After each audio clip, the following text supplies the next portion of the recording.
नमस्कार दोस्तों, कैसे हो आप सभी। उम्मीद करता हूँ बहुत ही अच्छे होंगे। मैं अमित कुमार एक बार कक्षा 8 के साइंस के पहले चैप्टर को लेकर के आया हूँ, जिसके अभ्यास प्रश्न को मैं यहाँ पर आप लोगों के समक्ष सॉल्व करने वाला हूँ।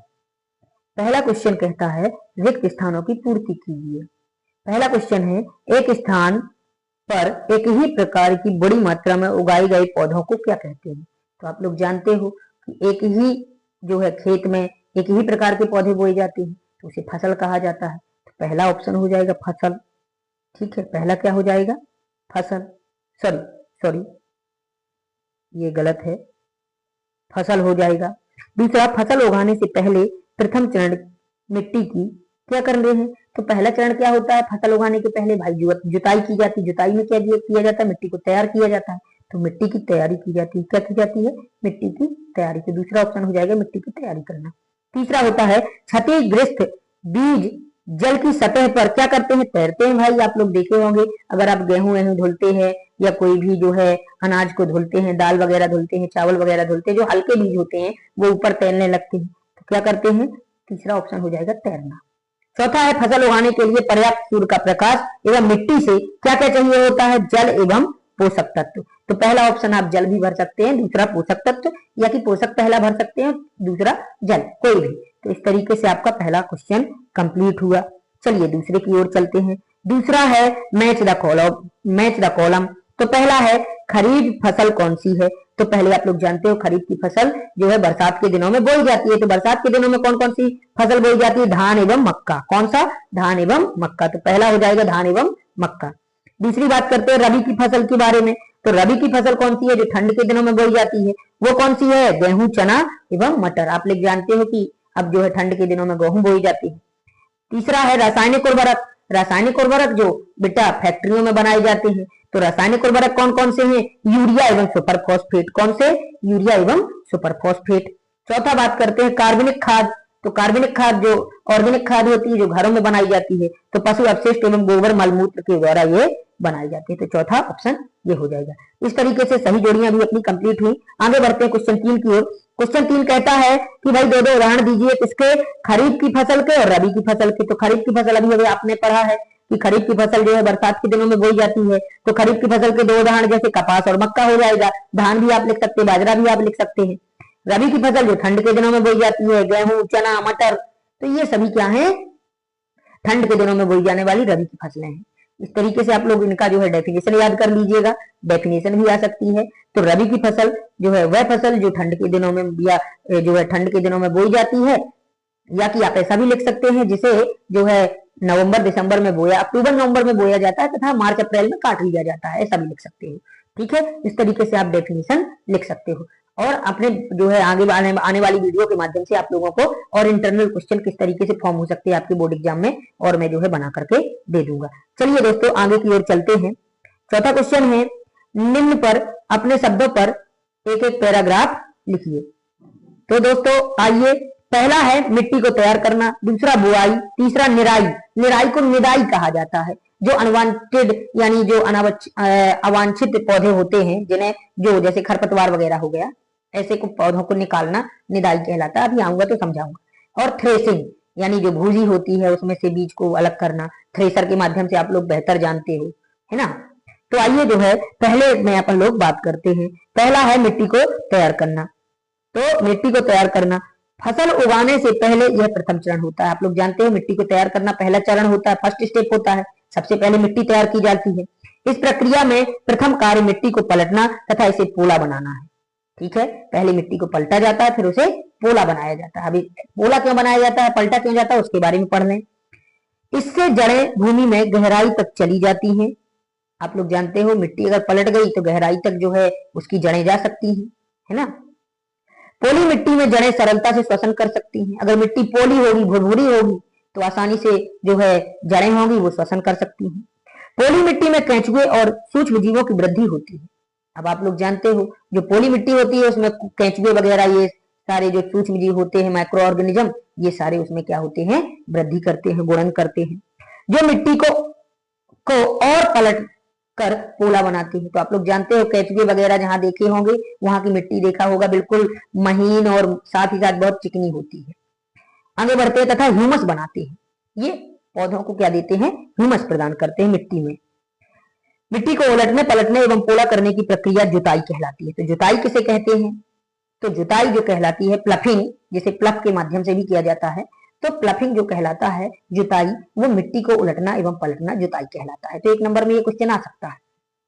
आगे देखो, खेतों में हल चलाकर जुताई की जाती है। इसके बाद बुआई हेतु खेतों को पाटल की सहायता से समतल किया जाता है। पाटल यानी ड्यांगर, आप लोगों ने देखा होगा, एक बड़ा सा लकड़ी का जत्था होता है या डंडा होता है मोटा सा, जो क्या करता है, बड़े बड़े ढेलों को फोड़ता जाता है।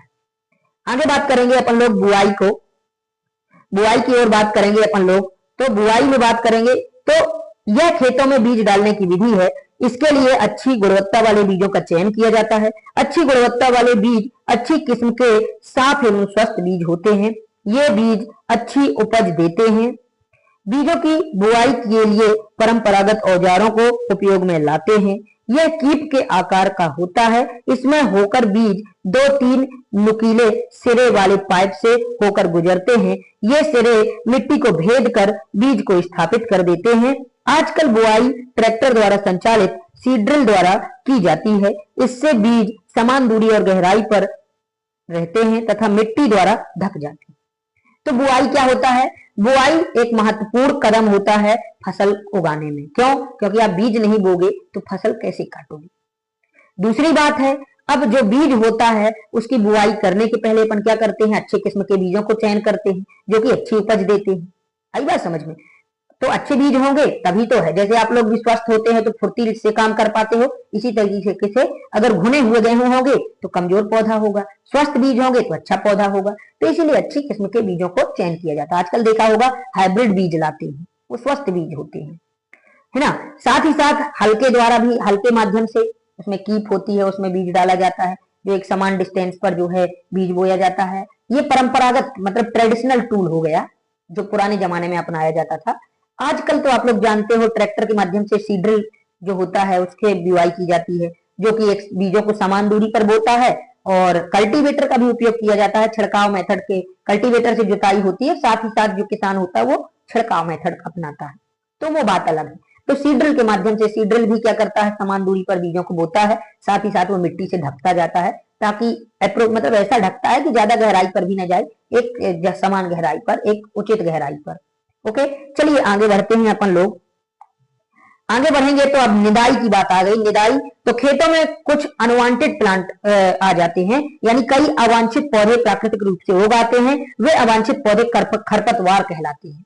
ओके, तो इन्हें क्या कहते हैं अपन लोग? खरपतवार कहते हैं। खरपतवार हटाने को निदाई कहते हैं। और खरपतवार यानी अनवांटेड जो प्लांट हैं, जो नहीं चाहते आप, अनवांछित तरीके से उगाते हैं, आपके ना चाहते हुए भी उगाते हैं और फसल पौधों को नुकसान पहुंचाते हैं, तो ऐसे पौधों को कहा जाता है खरपतवार। और इन खरपतवार को निकालना ही कहा जाता है खरपतवार नाशी या निदाई करना। निराई न करने से फसल की वृद्धि पर प्रभाव पड़ता है। खरपतवार के होने से फसल को जल, जगह, पोषक तत्व तथा प्रकाश पूर्ण रूप से नहीं मिल पाता।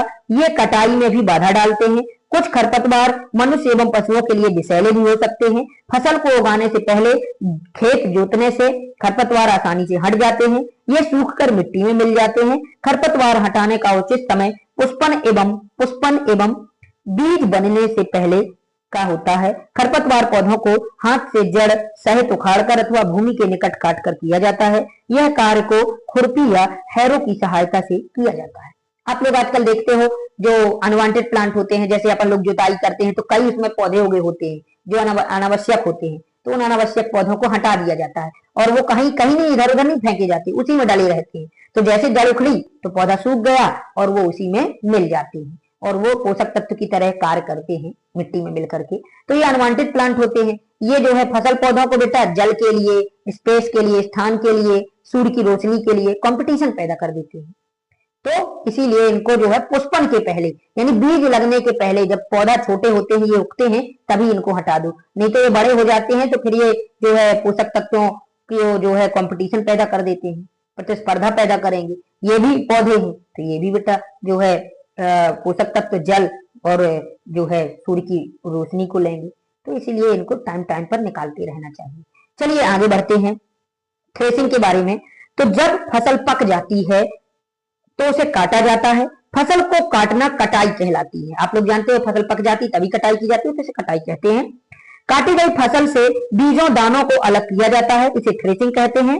थ्रेसिंग का कार्य कंबाइन मशीन द्वारा किया जाता है, जो वास्तव में हार्वेस्टर या थ्रेसर का संयुक्त रूप है। तो आजकल कंबाइन का उपयोग किया जाता है, किस लिए? आप लोग जानते हो कटाई भी करता है, साथ ही साथ उसमें जो है थ्रेसिंग का काम भी करता जाता है, यानी बीजों को अलग करता जाता है, भूसी को अलग। तो इस तरीके से दोस्तों ये क्वेश्चन समाप्त हुआ। आगे अपन लोग चलते हैं अगले क्वेश्चन की ओर। सॉरी, चलते हैं अपन लोग। अगला क्वेश्चन है उर्वरक और खाद में भिन्नता। तो उर्वरक एवं खाद में क्या भिन्नता है, ये क्वेश्चन है आपका। तो देखिए उर्वरक और खाद में क्या भिन्नता है, आगे चलते हैं।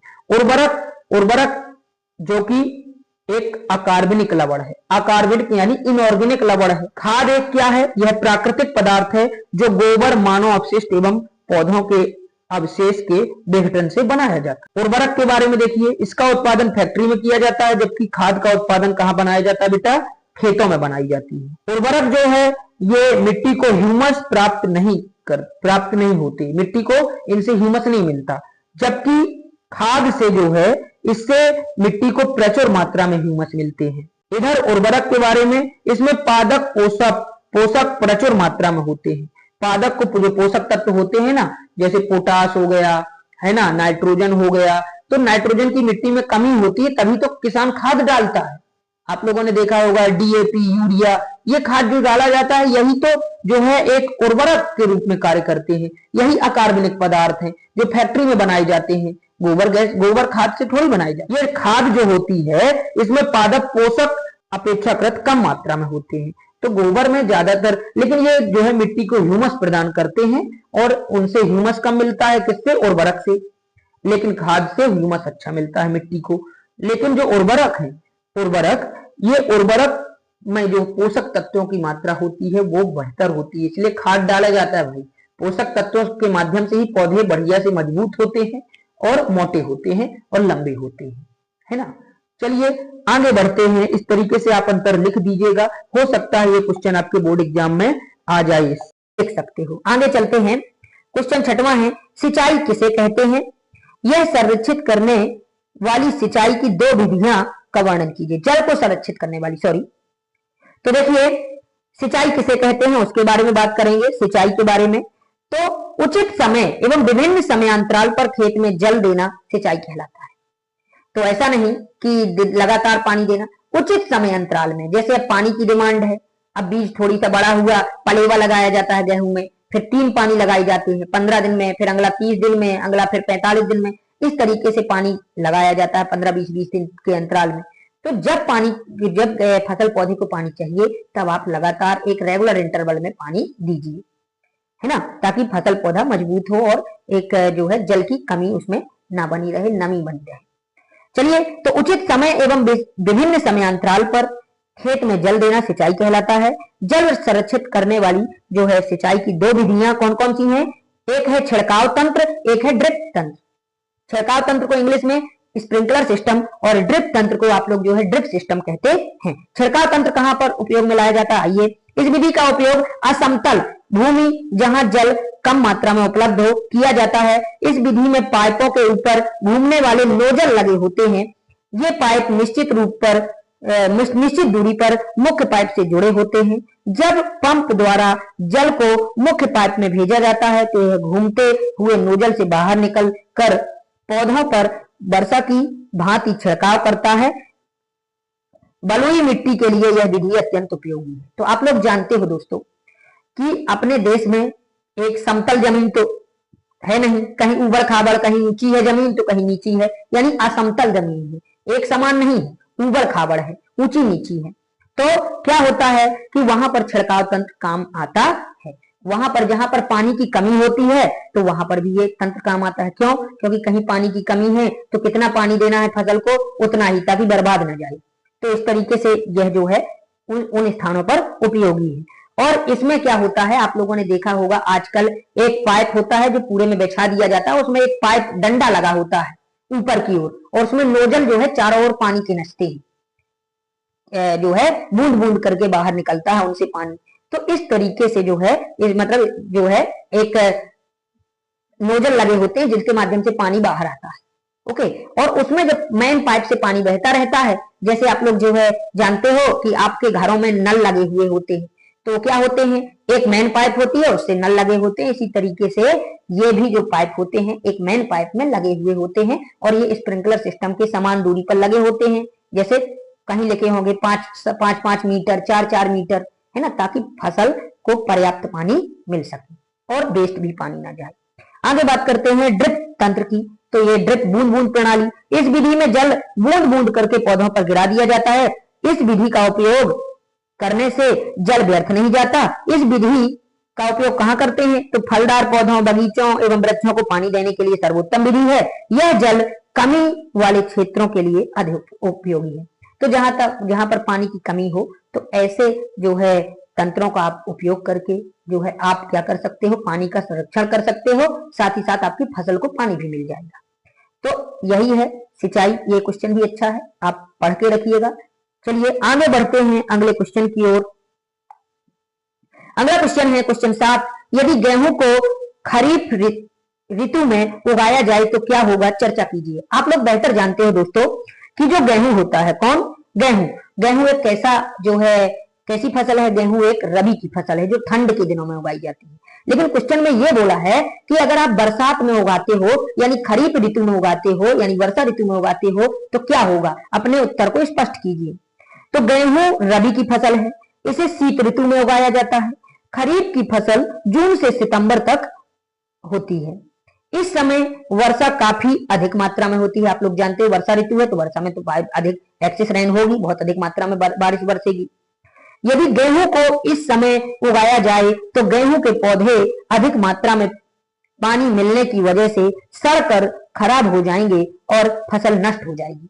तो गेहूं क्या हो जाएगा, सड़ करके समाप्त हो जाएगा, क्योंकि उसे ठंड के दिनों में ही नियमित समय में पानी चाहिए होता है और उचित पानी चाहिए होता है। ऐसा नहीं कि धान की तरह पानी ही पानी चाहिए होता है, इसलिए उसके पौधे सड़ जाएंगे और वो बीज नष्ट हो जाएगा, खराब हो जाएगा। इसीलिए उसे ठंड के दिनों में ही बोना सही है, ना कि खरीफ के ऋतु में। आगे क्वेश्चन है खेत में लगातार, क्वेश्चन 8, खेत में लगातार फसल उगाने से मिट्टी पर क्या प्रभाव पड़ता है, व्याख्या कीजिए। जैसे आप लोग जानते हो साल में आपने जो है गेहूं बोया, फिर धान बो दिया, धान बोया फिर गेहूं बो दिया, तो आपने क्या किया, खेत को खाली थोड़ी छोड़ा, लगातार उपयोग किया।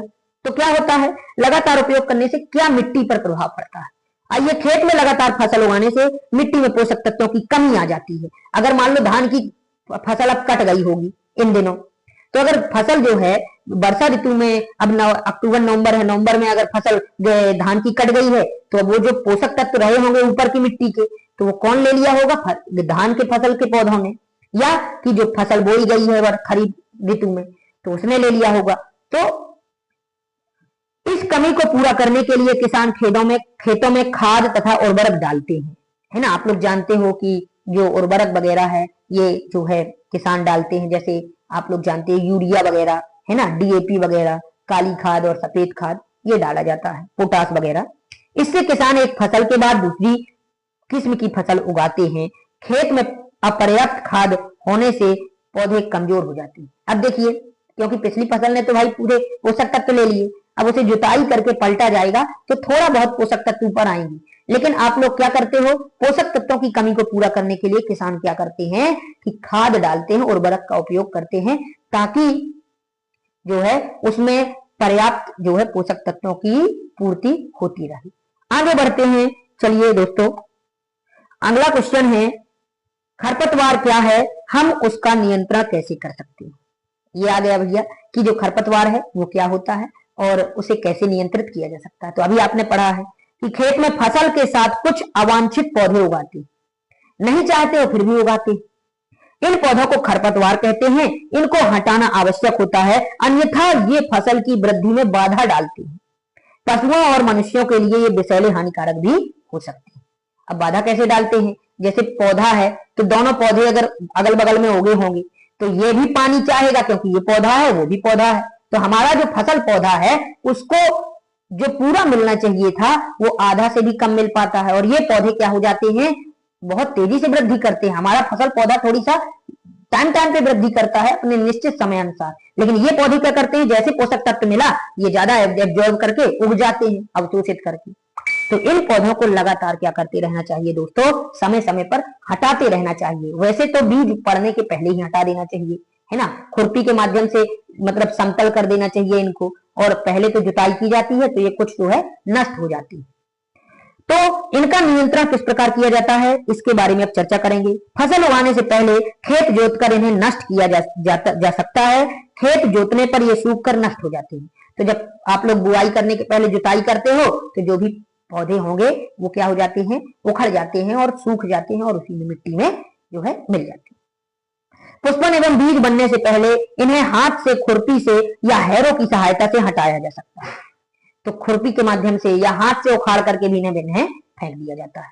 आप लोग निदाई तो जानते ही हैं। खेतों में खरपतवार नाशी रसायनों का उपयोग करके इन पर नियंत्रण किया जा सकता है। आजकल तो दवा चल गई है 2,4-D वगैरह जो केमिकल आते हैं, है ना, तो इन दवा का छिड़काव करके भी इन खरपतवार नाशी को नष्ट किया जा सकता है। हाँ, ये खरपतवार नाशी जो होते हैं दोस्तों, केमिकल होते हैं, ये फसल पौधे को नुकसान नहीं पहुंचाते, केवल जो अनवांटेड प्लांट होते हैं, अनावश्यक पौधे होते हैं, उनको ही सुखा देते हैं। अब जानते हो थोड़ा बहुत केमिकल है तो थोड़ा बहुत आपकी फसल को तो करते हैं, 2-4-10 दिन की वृद्धि रोक देते हैं, बाकी और ज्यादा अंतर नहीं पड़ता, आपकी फसल को बाकी वैसा ही रखते हैं। तो दोस्तों आपको अगर वीडियो अच्छा लगा हो, मेरा सॉल्यूशन अच्छा लगा हो तो कमेंट करके बताइएगा। मैं अगले चैप्टर की एक बार पुनः जो है आप लोगों को इसी तरीके से स्क्रिप्ट करके आप लोगों को एक्सप्लेन करके वीडियो प्रोवाइड कराऊंगा। चलिए चलता हूं। जय हिंद, जय भारत, वंदे मातरम।